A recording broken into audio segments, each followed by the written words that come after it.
अस्सलामुअलैकुम class students. आज you know that के सिटी हाई स्कूल की तरफ से आपके लिए ऑनलाइन क्लासेस जो हैं वो स्टार्ट की हुई हैं और हम लोगों ने जो है वो चैप्टर नंबर 10 जो है कल से स्टार्ट किया हुआ है and the name of the chapter is acids, alkalis and bases.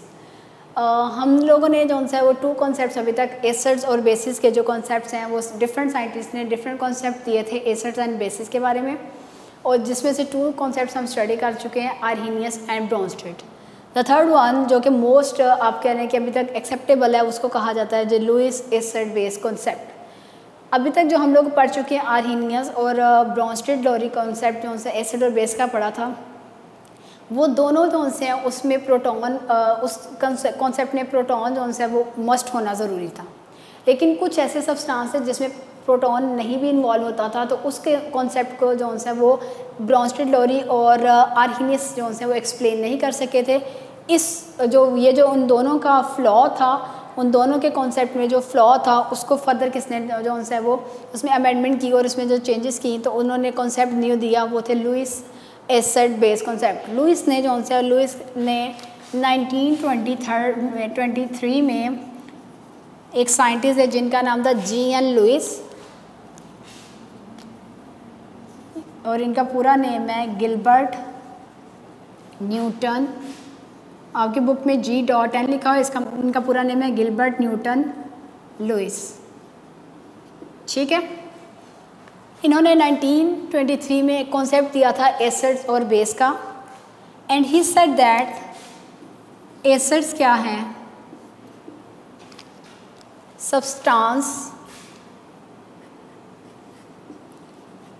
substance that can accept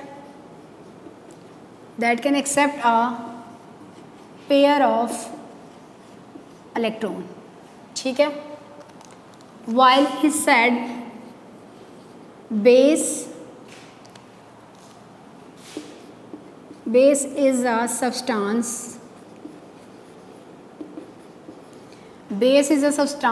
that can donate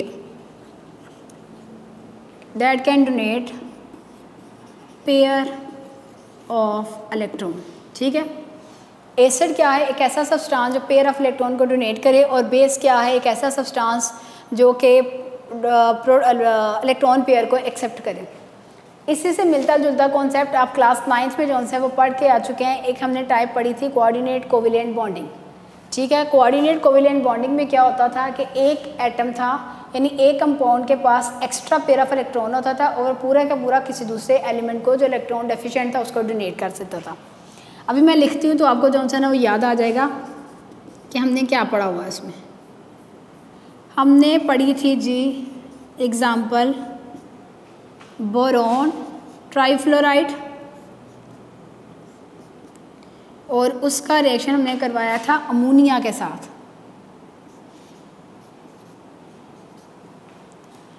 अब सबसे पहले आपको इनके आउटरमोस्ट शेल में पता होना चाहिए। बोरोन का अगर हम लिखें तो इसका एटॉमिक नंबर होता है 5, यानी इसके फर्स्ट शेल में आएंगे 2 इलेक्ट्रॉन और सेकंड शेल में आएंगे 3 इलेक्ट्रॉन। तो हम इसके 3 इलेक्ट्रॉन्स को ये शो कर दिया। हम अब लिखेंगे फ्लोरीन। फ्लोरीन के एटॉमिक नंबर में होते हैं, एटॉमिक नंबर होता है 9, फर्स्ट शेल में आ जाएंगे 2, आउटर मोस्ट शेल में आ जाएंगे 7। तो यहाँ हर फ्लोरीन के साथ ये डॉट एंड क्रॉस ये लुईस स्ट्रक्चर में इन्होंने एलैबोरेट किया था कि जो आउटर मोस्ट इलेक्ट्रॉन है इनको रिप्रेजेंट किससे किया जाता है? डॉट से और क्रॉस से। अब 2 एलिमेंट के इलेक्ट्रॉन को डिफ्रेंशिएट करने के लिए मैंने बोरोन को डॉट से रिप्रेजेंट कर दिया, जबकि फ्लोरीन के जो आउटर मोस्ट इलेक्ट्रॉन है इनको क्रॉस से रिप्रेजेंट कर दिया। 7 इलेक्ट्रॉन हर फ्लोरीन के पास आ जाएंगे। इसी तरह अगर हम नाइट्रोजन को देखें तो नाइट्रोजन के आउटर मोस्ट नाइट्रोजन का एटॉमिक नंबर होता है जी 15, कार्बन नाइट्रोजन 7 होता है। तो इसके फर्स्ट शेल में 2 एंड आउटर मोस्ट शेल में होते हैं 5 इलेक्ट्रॉन, यानी 1, 2 और 3 नाइट्रोजन के एटम बॉन्डिंग में हिस्सा लेते हैं, इसलिए इनको क्या कहा जाता है? Bonding electron. वाइल आपने कहा था कि एक ऐसा पेयर इसमें होता है जो कि बॉन्डिंग में हिस्सा नहीं लेता, उसको हम लोग क्या कहते हैं, लोन पेयर ऑफ इलेक्ट्रॉन। यानी ऐसे एलिमेंट जो बॉन्डिंग में हिस्सा लें उनको क्या कहा जाता है, ऐसे इलेक्ट्रॉन जो बॉन्डिंग में हिस्सा लें उनको कहा जाता है बॉन्डिंग इलेक्ट्रॉन, और जो बॉन्डिंग में हिस्सा ना लें उनको क्या कहा जाता है जी, लोन पेयर ऑफ इलेक्ट्रॉन या नॉन बॉन्डिंग इलेक्ट्रॉन। तो नाइट्रोजन के हमारे पास कितने आ जाएंगे, 5 इलेक्ट्रॉन आ जाएंगे। आपको पता है हाइड्रोजन फर्स्ट ग्रुप का मेंबर है तो इसके ऑटोमेशन में कितने होंगे इलेक्ट्रॉन, एक एक होगा। अब एक बॉन्ड बनाने के लिए कितने इलेक्ट्रॉन की ज़रूरत होती है, ये सारे प्रीवियस कॉन्सेप्ट हैं जो हम 9th क्लास में पढ़ चुके हैं। एक बॉन्ड बनाना है तो उसके लिए कितने इलेक्ट्रॉन की ज़रूरत है, 2 इलेक्ट्रॉन और एक पेयर इलेक्ट्रॉन। ठीक है, एक पेयर का मतलब 2 इलेक्ट्रॉन। अब होता क्या है, अब इसके आउटरमोस्ट शेल में देखें जो बॉन्डिंग में हिस्सा ले रहे हैं, 2, 4 एंड 6। बोरोन ट्राईफ्लोराइड ने जब एक बोरोन एटम ने 3 फ्लोरीन के साथ कंबाइन कर भी लिया, लेकिन इसके आउटरमोस्ट शेल में कितने इलेक्ट्रॉन है, 6 इलेक्ट्रॉन है।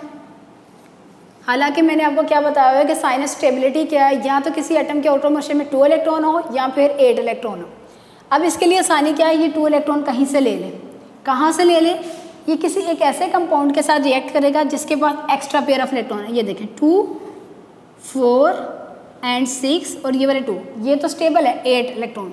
लेकिन ये अगर अपने इलेक्ट्रॉन इसके साथ शेयर कर लें, और शेयर कैसे करें, सिंगल साइडेड शेयर करें, यानी पूरे का पूरा इलेक्ट्रॉन इसके साथ शेयर कर ले, तो ये जो पेयर ऑफ इलेक्ट्रॉन है ये इसके आउटर मोशन में भी रिवॉल्व करेगा और इसके आउटर मोशन में भी रिवॉल्व करेगा। तो दोनों के आउटर मोशन में कितने इलेक्ट्रॉन हो जाएंगे, 8। तो जब ये इसको शेयर करेगा तो इसके +2 इलेक्ट्रॉन लेने से इसके पास कितने हो जाएंगे, 8 इलेक्ट्रॉन। ठीक है, अब इसने इस टाइप की बॉन्डिंग को हम लोगों ने क्या कहा था, कोऑर्डिनेट कोवेलेंट बॉन्डिंग। क्या कहा था, कोऑर्डिनेट कोवेलेंट बॉन्डिंग। ये क्या है हमारे पास, बोरोन ट्राईफ्लोराइड, बोरोन ट्राईफ्लोराइड,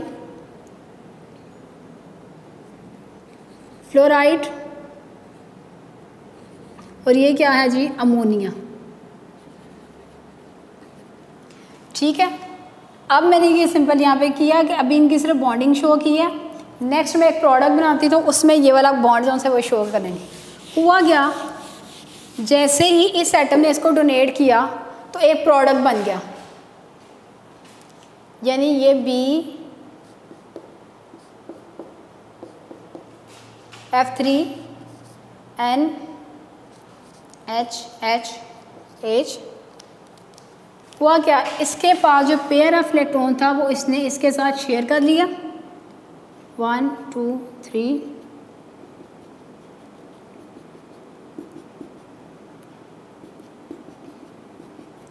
अब ये सब आपने ना ये इसके इलेक्ट्रॉन लिखना रिप्रेजेंट करना ज़रूरी होता है। ठीक है,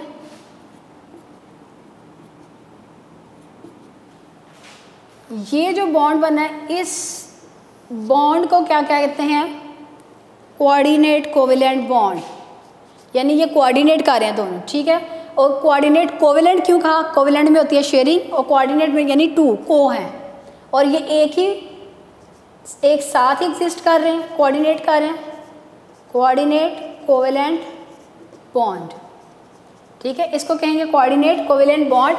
और इसका रिप्रेजेंट करने का तरीका क्या था, ये एरो बहुत ध्यान से आपने लगाना है, जिस तरफ से जो इलेक्ट्रॉन देता है टेल उस तरफ, और जिस तरफ को इलेक्ट्रॉन जाते हैं हेड उसकी तरफ। इस प्रोडक्ट को जो कोऑर्डिनेट कोवेलेंट बॉन्ड के थ्रू बनती है इसको कहा जाता है अडक्ट।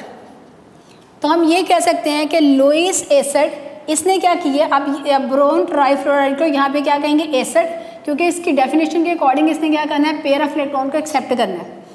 और यहाँ अमोनिया क्या होगी, वो बेस होगी, लुईस बेस अमोनिया है, और लुईस एसिड क्या है, बोरोन ट्राईफ्लोराइड, क्योंकि इसने इलेक्ट्रॉन को एक्सेप्ट किया, बेस ने अमोनिया ने इलेक्ट्रॉन को डोनेट किया, और एज अ रिजल्ट एक हमारे पास सिंगल स्पीशी के साथ प्रोडक्ट बना। उस प्रोडक्ट का नाम क्या है जी, अडक्ट। उसको क्या कहते हैं, सिंगल स्पीशी प्रोडक्ट को क्या कहा जाता है, अडक्ट कहा जाता है।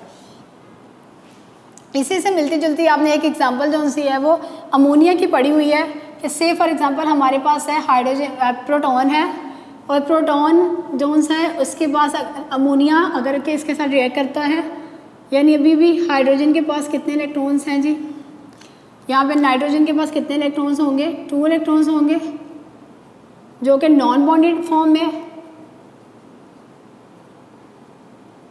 इस केस में भी होगा कि ये वाला अपना इलेक्ट्रॉन इसके साथ शेयर करेगा और एज ए रिजल्ट जो प्रोडक्ट बनेगा वो हमारे पास क्या है, H पॉजिटिव, एरो साइन इस तरफ, NH,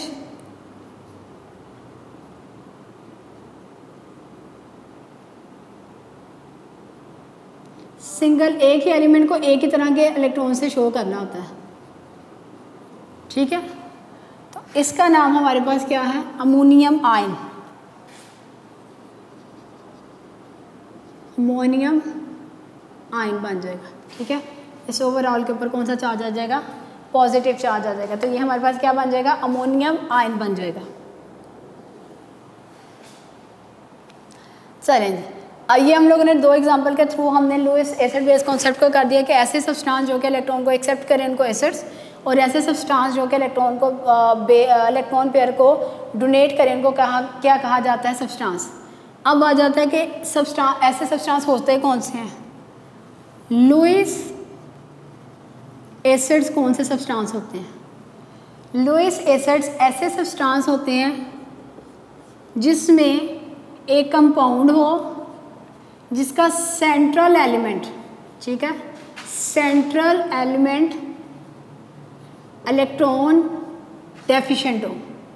क्या हो जी, इलेक्ट्रॉन डेफिशिएंट हो, यानी उसका ऑर्बिटल कंप्लीट ना हो। जैसे बोरोन ट्राइफ्लोराइड के केस में, BF3 के केस में फॉर एग्जांपल BF3 है। अभी मैंने आपको बताया था कि बोरोन के देखें कंप्लीट करने के बावजूद इसका जो सेंट्रल एटम, बोरोन ट्राइफ्लोराइड में सेंट्रल एटम कौन सा है, बोरोन ट्राइफ्लोराइड में सेंट्रल एटम कौन सा है, बोरोन है। बोरोन के आउटर मोस्ट शेल में थे 3 इलेक्ट्रॉन, 3 इसने बॉन्ड के साथ बना लिए, तो इसके आउटर मोस्ट शेल में कितने इलेक्ट्रॉन हो गए, 6 इलेक्ट्रॉन। तो ये क्या हो गया, इलेक्ट्रॉन डेफिशिएंट है। अगर इसको कहीं से पूरा पेयर ऑफ इलेक्ट्रॉन मिल जाएगा तो ये क्या करेगा, as a Lewis acid act करेगा। इसी तरह डिफरेंट एग्जांपल में आ जाता है एल्यूमिनियम क्लोराइड, इसमें इलेक्ट्रॉन डेफिशिएंट क्या होगा, एल्यूमिनियम। फिर फेरी क्लोराइड है तो इसमें जो सेंट्रल एटम है वो क्या होगा, फ्लोरीन सेंटर में होगा। सिंपल ये, इस बोरोन की जगह पे आप लिख लें एल्यूमिनियम लिख लो, 3 जगह क्लोरीन लगा दें। इधर फिर बोरोन की जगह Fe लिख दें, 3 जगह क्लोरीन लगा दें। इनकी सेम हमारे पास ऐसी होगी। बस बेसिकली याद क्या आपने ये रखना है कि सेंट्रल एटम इलेक्ट्रॉन डेफिशिएंट होना चाहिए। दूसरा हमारे पास ये है कि ऐसे स्पीशीज जो कि केटाइंस हों। केटाइंस आपको बताया, केटाइंस के ऊपर क्या होते हैं, पॉजिटिव चार्ज। ये भी क्या होती हैं, इलेक्ट्रॉन डेफिशिएंट है। बेसिकली जो इलेक्ट्रॉन डेफिशिएंट स्पीशीज है ना, वो as a Lewis acid act करेगी क्योंकि उनके अंदर कैपेबिलिटी होगी इलेक्ट्रॉन को अटेन करने की। तो इलेक्ट्रॉन डेफिशिएंट में अगर आप देखें तो क्या होता है, फॉर एग्जांपल प्रोटॉन है, प्रोटॉन के पास कोई भी इलेक्ट्रॉन नहीं होता, इसके पास सिर्फ एक प्रोटॉन ही होता है, यानी हाइड्रोजन का आयन जो है इसके पास सिर्फ एक इलेक्ट्रॉन ही होता है। अगर इसका स्ट्रक्चर ड्रॉ करें ना तो इसके आउटर मोस्ट शेल में कुछ भी नहीं होता, इसकी सिर्फ पास प्रोटॉन होता है। तो इसको कहीं से पूरे का पूरा पेयर मिलेगा तो ये उसको स्टेबल करेगा, जैसे इसने इस केस में किया।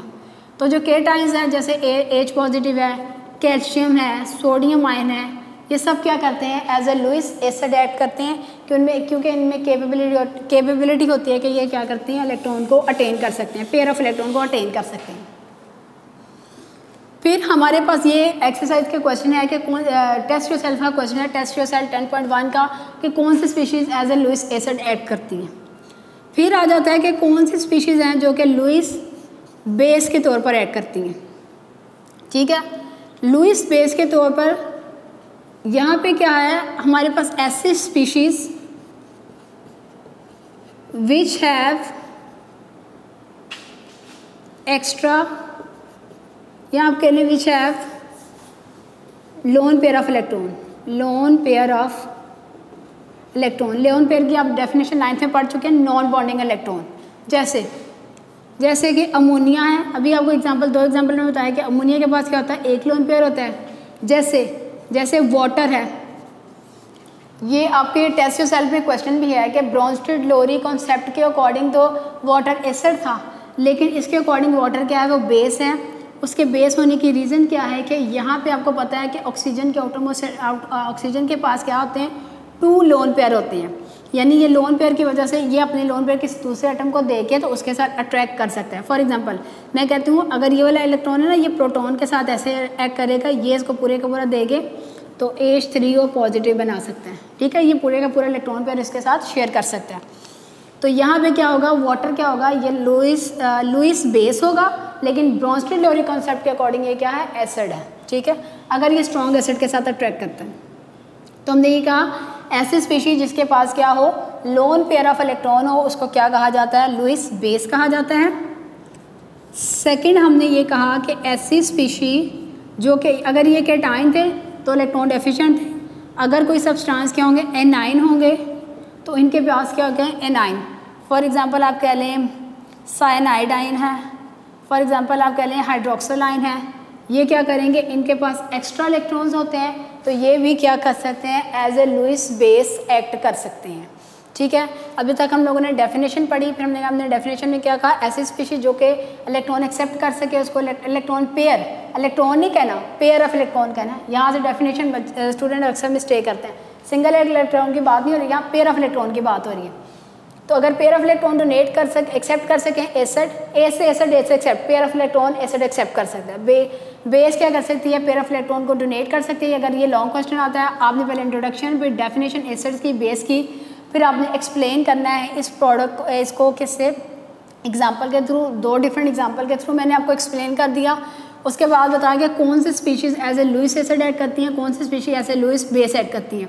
वो स्पीशीज जिनका सेंट्रल एटम क्या हो, इनकम्प्लीट हो, और या इलेक्ट्रॉन डेफिशिएंट हो, और या फिर कैटायन जो हैं वो as a Lewis acid add करते हैं, और लुईस बेस के तौर पर कौन सी स्पीशीज़ ऐड करती हैं, जिनके पास एक्स्ट्रा पेयर ऑफ इलेक्ट्रॉन हो, और जिनके पास क्या मौजूद हो जी, जो एनाइंस होते हैं वो लुईस बेस के तौर पर एक्ट करते हैं। अब यहाँ पे ना एक क्वेश्चन अराइज होता है, हम लोग ये कहते हैं कि जो ब्रोंस्टेड बेस है, ब्रोंस्टेड बेस क्या है, लुईस बेस भी है। अब ना एक कोई एग्जांपल ले लेते हैं, ब्रोंस्टेड बेस की एग्जांपल ले लें। हमारे अकॉर्डिंग हमने कल बताया था ना कि अमोनिया क्या है, ब्रोंस्टेड बेस है। क्यों? क्योंकि ये पेयर ऑफ इलेक्ट्रॉन एक्सेप्ट कर सकती है। इसने क्या किया था, ये प्रोटॉन को एक्सेप्ट कर सकती है। और लुईस बेस क्या है, लुईस बेस क्या है, वो भी अमोनिया को भी लुईस बेस कह सकते हैं। क्यों कह सकते हैं? क्योंकि इसके पास पेयर ऑफ इलेक्ट्रॉन है, पेयर ऑफ इलेक्ट्रॉन है डोनेट करने के लिए। तो आप कह सकते हैं कि ब्रोंस्टेड बेस लुईस बेस है। ये कॉन्सेप्चुअल क्वेश्चन है, ये पूछा जा सकता है, जस्टिफाई करें कि ब्रोंस्टेड बेस लुईस बेस कैसे होती है।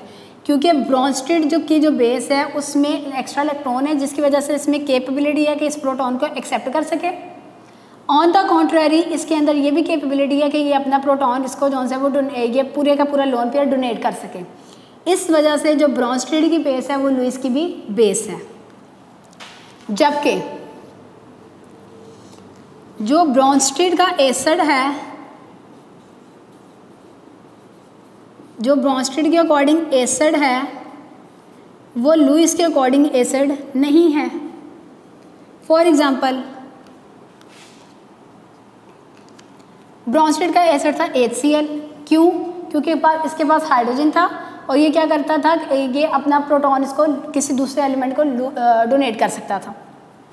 लेकिन अगर हम कहते हैं कि HCl भी एसिड, इसके अकॉर्डिंग एसिड होता, तो HCl को चाहिए था कि वो पेयर ऑफ इलेक्ट्रॉन एक्सेप्ट कर सकता, लेकिन HCl तो स्टेबल है, इसके बाद जितने पॉजिटिव चार्जेस हैं उतने नेगेटिव चार्जेस हैं, पार्शियल पॉजिटिव पार्शियल नेगेटिव।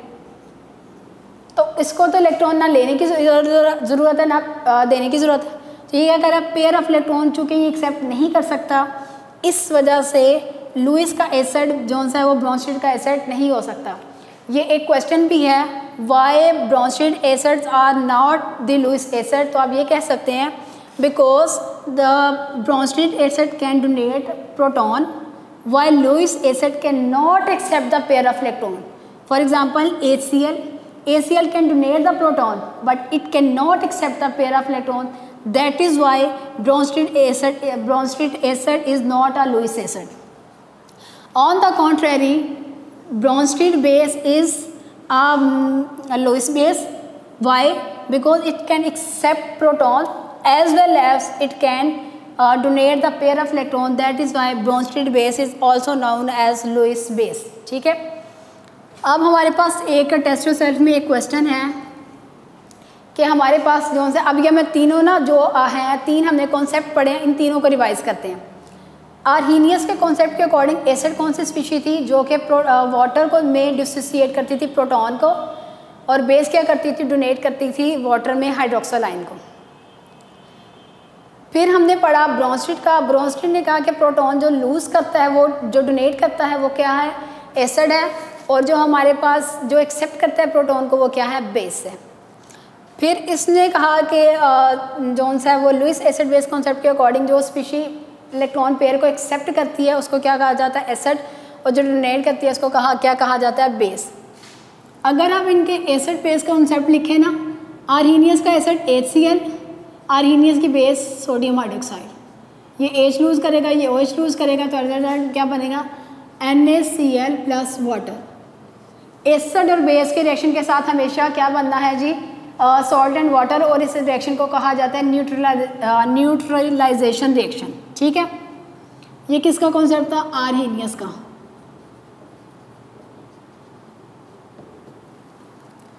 फिर हमारे पास आया ब्रोंस्टेड का कॉन्सेप्ट, ब्रोंस्टेड, लोरी का कॉन्सेप्ट। अब आपने इनके प्रोडक्ट्स याद रखने हैं, इसमें सॉल्ट एंड वाटर बना, HCl प्लस NH3, तो बना क्या था, NH4 positive plus Cl negative,